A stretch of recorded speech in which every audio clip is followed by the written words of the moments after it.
ஆண்டவராகிய இயேசு கிறிஸ்துவின் நாமத்தில் அன்பின் வாழ்த்துக்கள். இந்த நாள் காலை மன்னா தியானிப்பதற்காக எடுத்துக்கொண்ட வேத வசனம் யோபுவின் புஸ்தகம் 23ஆம் அதிகாரம் 10வது வசனம். ஆனாலும் நான் போகும் வழியை அவர் அறிவார், அவர் என்னை சோதித்த பின் நான் பொன்னாக விளங்குவேன். அவர் என்னை சோதித்த பின் நான் பொன்னாக விளங்குவேன். வாழ்க்கையிலே ஒருவர் பொன்னாக மாறுவதற்கு, பொன்னை போல் ஜொலிப்பதற்கு, அல்லது பொன் எவ்வளவு விலையேற பெற்றதோ அதுபோல நாம் விலையேற பெற்றவர்களாக மாறுவதற்கு ஆண்டவர் நம்ம போகிற எல்லா வழியும் அவர் அறிந்திருக்கிறார். சில பாடுகளின் காலம், சில உபத்திரவத்தின் காலம், சில சோதனையின் காலம், இந்த காலங்கள் முடிவடையும் பொழுது நம்மை அவர் பொன்னாக மாற்றுகிறார். யோபுவுக்கு சில காலங்கள் சோதனையின் காலங்களாக இருந்தது. சில நாட்கள் அவனுக்கு பாடுகளும் உபத்திரவங்களும் இருந்தது. ஆனால் அது வழியாக கடந்து போய் அந்த காலங்கள் முடிவடைகிறது. அவனை ஆண்டவர் பொன்னாக மாற்றுகிறதை பார்க்கிறோம்.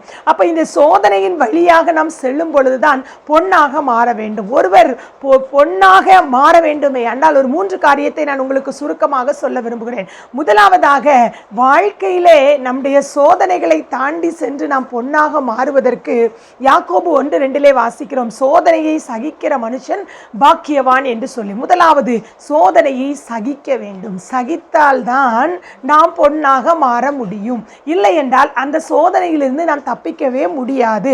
சோதனையை சகிப்பதற்கு ஆண்டவர் நமக்கு பலனை தருகிறார். நாம் சோதனையை சகிக்கிறவர்கள் தான் இந்த உலகத்திலே பாக்கியவான்களாக மாற முடியும். எனவே சோதனையை நாம் முதலாவது சகிக்க வேண்டும். இரண்டாவதாக, 1 கொரிந்தியர் 10ஆம் அதிகாரம் 13வது வசனத்திலே நாம் வாசிப்போமேயானால், 1 கொரிந்தியர் 10ஆம் அதிகாரம் 13வது வசனத்திலே, மனுஷருக்கு நேரிடுகிற சோதனை அல்லாமல் வேறே சோதனை உங்களுக்கு நேரிடவில்லை. தேவன் உண்மையுள்ளவராயிருக்கிறார். உங்கள் திராணிக்கு மேலாக நீங்கள் சோதிக்கப்படுவதற்கு அவர் இடங்கொடாமல் சோதனையை தாங்கத்தக்கதாக சோதனையோடு கூட அதற்கு தப்பிக்கொள்ளும்படியான போக்கையும் உண்டார். இரண்டாவது, சோதனையை நாம் சந்தித்திட வேண்டும். முதலாவது, ஒரு மனிதன் பொன்னாக விளங்குவதற்கு அவன் முதலாவது சோதனையை சகிக்க வேண்டும். சகித்து அதெல்லாம் தாண்டி போனால் தான் பொன்னாக மாற முடியும். ரெண்டாவது, மனுஷருக்கு நேரிடுகிற சோதனை அல்லாமல் வேற பெரிய சோதனைகளை ஒன்றும் ஆண்டவர் நமக்கு தரலை. யோபுவை யோசித்து பார்க்கும் பொழுது நம்மெல்லாம் சந்திக்கிற பாடுகள் உபத்திரவங்கள் பெரிய விஷயமே இல்லை. அந்த சோதனையின் வழியாக தப்பிக்கொள்வதற்கு ஆண்டவர் நமக்கு ஒரு போக்கையும் உண்டு பண்ணுகிறார். அப்போ அந்த சோதனை வரட்டும், அதை சந்திச்சு தான் பார்ப்போமே அப்படிங்கிற சவாலோடு இருப்போமே, ஆனால் அந்த சோதனைக்கு பிறகு நாம் பொன்னாக மாற முடியும். மூன்றாவதாக, லூக்கா எழுதின சுவிசேஷம் 8ஆம் அதிகாரம் 13வது வசனத்திலே நாம் வாசிப்போமேயானால், லூக்கா 8ஆம் அதிகாரம் 13வது வசனத்திலே, கற்பாறையின் மேல் விதைக்கப்பட்டவர்கள் கேட்கும் போது சந்தோஷத்துடனே வசனத்தை ஏற்றுக்கொள்ளுகிறார்கள். ஆயினும் தங்களுக்குள்ளே வேறு கொள்ளாதபடியினால் கொஞ்ச காலம் மாத்திரம் விசுவாசித்து சோதனை காலத்தில் பின்வாங்கி போகிறார்கள். சோதனையை நாம் சமாளிக்க கற்றுக்கொள்ள வேண்டும். சோதனை என்ற உடனே பின்வாங்கி போய்விடக்கூடாது. இதிலே கற்பாறைகள் விதைக்கப்பட்டவர்கள் வேறு ஆழமாக போகாதபடியினாலே அவர்களாலே நிலைத்து நிற்க முடியவில்லை. சோதனையை அவர்களாலே சகிக்க முடியவில்லை. சோதனையை அவர்களால் சந்திக்க முடியவில்லை. சோதனையை சமாளிக்க முடியாதபடி பின்வாங்கி போகிறார்கள். சோதனையின் நாட்களிலே பின்வாங்கி போவோமேயானால் பொன்னாக நாம் விளங்க முடியாது. நாம் சோதனையை சமாளிக்க கற்றுக்கொள்ள வேண்டும்.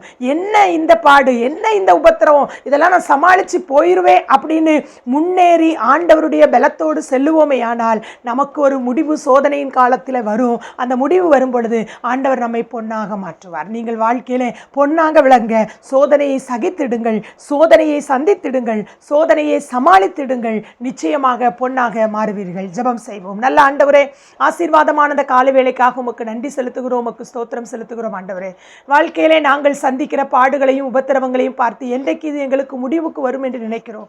ஆனால் நாங்கள் இந்த சோதனையெல்லாம் தாண்டின பிறகு எங்களை நீர் பொன்னாக மாற்றுகிறீர். ஆண்டவரே, அதற்கு எங்கள் வாழ்க்கையிலே சோதனையை நாங்கள் சகிக்கிறவர்களாய், சோதனையை நாங்கள் சமாளிக்கிறவர்களாய் மாற நீர் எங்களுக்கு ஆண்டவரே பலன் தர வேண்டும் என்று நாங்கள் ஜெபிக்கிறோம். ஏனென்றால் சோதனையை சகிக்கிறவன் பாக்கியவான் என்று வாசிக்கிறோம்.